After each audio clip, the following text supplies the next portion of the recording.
Yo, what's up mga kapobre? Hello po mga idol. Salamat sa Diyos sa isa na naman pong mabuting pagkakataon at talagang di natin maisingit yung pagbablog. Although maluwag naman yung time ko, kaya lang pagka talaga inabot tayo ng tamad wala tayong magagawa. Kaya ngayon medyo talagang hinahanap ng katawan ko Gusto ko lang i-share sa inyo o mag-update dahil may mga bagong policy dito ngayon sa isla. So, na-vlog ko na to dati pero sabi ko nga mag-update tayo dahil yung mga sinabi ko 3 years ago ay iba na yung mga policy. May nalagdag, may nabago, kaya yan po ang ating pag-uusapan ngayon. Let's go!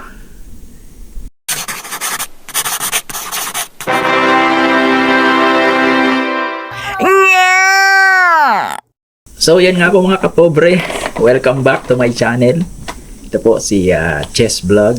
Medyo nakatatlong taon na rin tayo dito sa isla. Kaya yung mga dating sinasabi ko na sinabi lang rin sa akin i-update natin ngayon.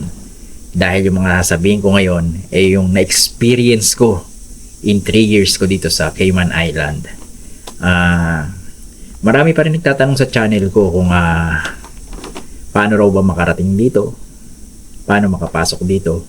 Kaya pag-usapan natin kung ano-ano ba yung mga requirements na kailangan para ka makapasok ng legal dito sa Cayman Island. O yun mga kapobre, hindi po lingid sa inyo mga kaibigan,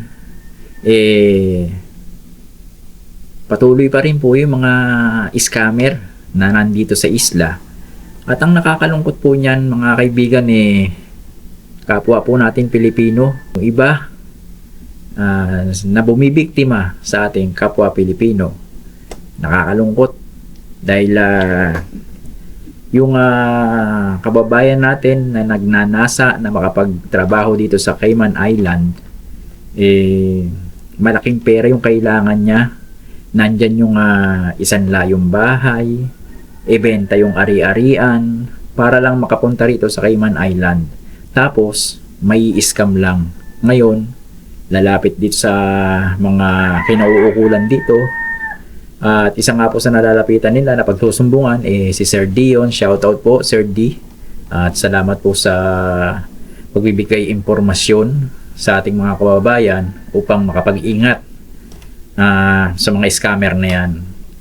At doon ko nga rin po naisip na bakit hindi ko i-share, ibahagi sa inyo, mga friend-subscriber ko, para makaiwas sa mga scammer na yan. Unang-una mga idol, kung kayo po may kausap dito na sinasabi na kayo ay pepermitan, dapat dyan may black and white o kasulatan. Unang-una ipapadala ni employer kung talaga siya'y legit, totoo at hindi scammer, magsesend sa inyo yan ng offer letter.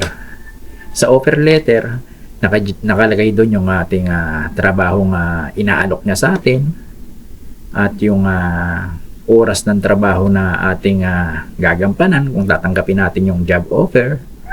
At nandyan din yung halaga ng ating sweldo o salary offer sa atin kung tatanggapin natin yan o hindi. Pero ang unang-unang ibinibigay ni employer ay yan nga pong offer letter. So yun, susunod sa inyo i-send niyan yung ating mga kontrata. Basahin nyo mga idol sa inyong mga kontrata kung yun ba nakalinya pa rin dun sa job offer inialok nila sa inyo.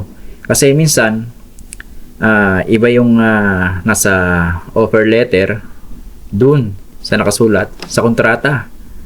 Baka mamaya yung oras ng trabaho nyo pagdating sa kontrata iba na. Pagdating sa kontrata yung halaga ng sweldo nyo iba na rin. Kaya kailangan natin pagbasihan yung offer letter dun sa contract. Dapat yan binabasa natin mga idol at nililinaw natin kung meron tayong mga katanungan sa ating mga employer para kung sa gayon pagdating nyo dito wala tayong maging problema. Tapos tanungin nyo rin sa mga employer nyo kung pagdating nyo ba dito sagot ba nila ang accommodation. Isa pong malaking gastusin dito sa isla yan. Meron ibang kumpanya po may ganun, sagot na yung accommodation. Basta linawin nyo po yan, isa sa nililinaw natin yan para kung hindi naman nila sagot yung accommodation, sasapat ba yung offer niya upang tayo umupa sa labas ng ating titirahan. Pagkatapos nun, offer letter, yung contract, dyan na nila sisimulan i-process yung ating mga application dito sa WORC at hihingan na nga nila kayo ng ibang mga requirements gaya na sendan niya kayo ng mga application form, hihingin yung ating copy ng ating passport. Kailangan may passport tayo na valid ng pinaka safe 1 year. Dapat valid pa siya ng 1 year. Kasi yung iba sabi 6 months okay lang yan. Pero doon na tayo sa pinaka safe, valid ng 1 year yung ating mga passport. Kasama niya ang kalakip nung hihingi ng ating mga employer yung proof of qualification na katunayang yung inaalok niya sa ating trabaho alam nating gawin. Siyempre hihingi siya ng CV, yung ating mga resume. Tapos hihingi mga supporting documents like training certificates or licenses na may papakita nyo na katunayang inyong trabahong kailangan niya alam nyong gawin.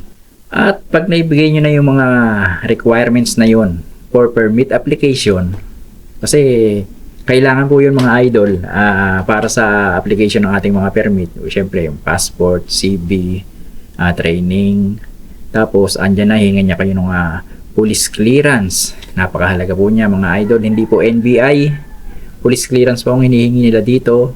At siyempre yung ating mga medical, tayo ba fit to work, baka yung inaalok niya ng trabaho nasa initan tayo, mga gaya ng mga kaibigan nating landscaper, gardener, mga nasa initan ng trabaho niyan yung mga, kaya kailangan natin ng medical result na tayo po ay fit to work.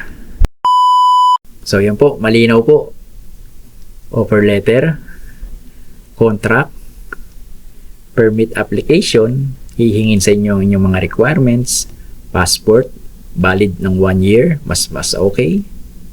Tapos, certificates, supporting documents, licenses, at yung ating result ng ating medical. At, pinakamaganda, dyan pa lang sa Pilipinas, kumuha na kayo ng TOEIC English test. Dahil sabi ko nga noon, na iba yung pressure, iba yung kaba pag dito ka kukuha ng TOEIC.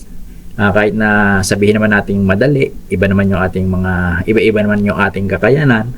At minsan kahit madali, pag inabot ka ng nervyos, may time pressure, tapos yung gastos, pressure din yun. 125 per exam. Pag bumagsak ka, pwede kang umulit, babayad ka uli ng 125. Ewan ko kung ngayon pa rin yung presyo nila. Kaya ang pinakamaganda po, yan pa lang sa Pilipinas, dala-dala nyo na yung result ng TOEIC na kayo'y pasado. Para pagdating nyo dito, wala na tayong iisipin iba. Maliwanag po, mga friends. Maliwanag po ba mga kapobre? So yan po mga idol, siguro uunti-untiin kong i-update yung mga sinabi ko noon at sinimulan nga lang natin dito sa work permit application at iwas-scam. Dapat lahat ng mga pinagkasabi ko niyan mula sa offer letter, sa contract, sa application, mga requirements, kailangan dinaanan natin yung prosesong yan para panatag yung ating loob na lehitimo yung ating ina-applyang trabaho dito sa Cayman Island.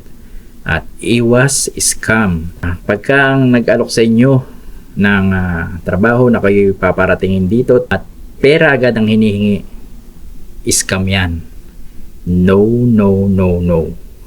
So, siguro ang ganyan muna mga idol hanggang sa muli. Let's continue to share the love, the legacy, and let's promote peace.